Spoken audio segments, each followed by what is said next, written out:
Cette exposition est la première exposition en France à présenter les 80 premières années du phénomène des femmes photographes. L'exposition commence vraiment aux origines de la photographie, en 1839, la date officielle de l'invention de la photographie, avec la première femme impliquée dans une activité photographique qui est Constance Talbot, la femme de l'inventeur de la photographie sur papier en Angleterre, Henry Fox Talbot. C'est aussi la première exposition en France à étudier et à montrer les femmes photographes françaises des 19e et début du 20e siècle. L'exposition inclut bien évidemment des chefs-d'œuvre, notamment de Julia Margaret Cameron, anglaise, Gertrude Casbir, américaine, toutes deux photographes artistes reconnus de leur vivant comme telles. Également de Frances Benjamin Johnston, qui est la première femme photojournaliste. Ces chefs-d'œuvre s'insèrent dans une présentation qui inclut 75 femmes, alors certaines connues de leur vivant, d'autres oubliées depuis et certaines totalement inconnues. La question en fait soulevée par l'exposition est celle de l'incidence de l'identité sexuelle sur la pratique photographique. L'exposition essaye d'y répondre à partir des notions de périmètre, évidemment. C'est pour ça que l'exposition commence par la sphère domestique, évidemment, quand on parle des amateurs britanniques, mais en face d'elle sont présentés les professionnelles françaises. Donc,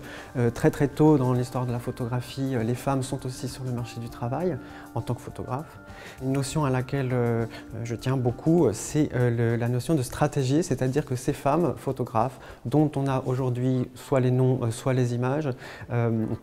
ont évidemment utilisé stratégiquement leurs conditions de femmes ou bien les attentes associées à leur sexe de la part des critiques, des spectateurs d'exposition de l'époque pour s'assurer un succès ou bien critique ou bien commercial. Après les 30 premières années présentées dans la première salle qui donc mettent en face à face les amateurs britanniques et les premières professionnelles françaises, l'exposition met en valeur l'investissement de ces territoires de l'intime féminin, de l'expérience féminine, à la fois les représentations de la femme et voir comment ces images se différencient de l'iconographie multiséculaire contrôlée par les hommes. Et puis toutes ces images de maternité sur lesquelles certaines femmes photographes artistes comme Gertrude Casbir ont bâti leur carrière en partie. Des images du monde de l'enfance et en miroir, la troisième partie, un petit peu comme l'autre face du miroir, disons, où fusionne le théâtre du genre et le théâtre photographique, parce que jusqu'à l'apparition de l'instantané et même après, les images sont presque toujours posées, en tout cas dans cette exposition, c'est-à-dire la féminité comme la masculinité sont performées. La troisième partie traite la question des femmes photographes par rapport à la différence sexuelle, c'est-à-dire la représentation des hommes, de la virilité, les femmes portraitistes qui cherchent à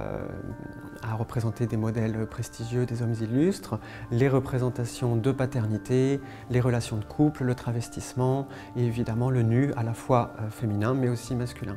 Et puis la dernière partie de l'exposition montre comment, au fil de ces 80 premières années, les femmes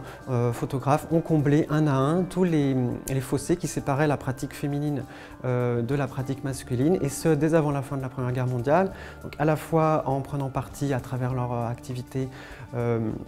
sur les questions sociales, de l'ethnicité, les questions des minorités sociales, de l'éducation, de la santé, bien sûr les pionnières du photojournalisme qui sont américaines et anglaises, et une dernière salle qui met en vis-à-vis l'engagement des femmes photographes dans la lutte pour le droit de vote des suffragettes britanniques et l'engagement des femmes photographes dans la guerre,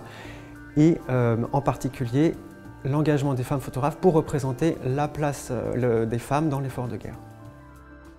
Cette exposition au musée de l'Orangerie a aussi un autre but, c'est de permettre aussi de donner aux spectateurs les clés pour mieux comprendre le phénomène qui est peut-être un petit peu mieux connu des femmes photographes des années 20 et 30 qui est présenté au musée d'Orsay.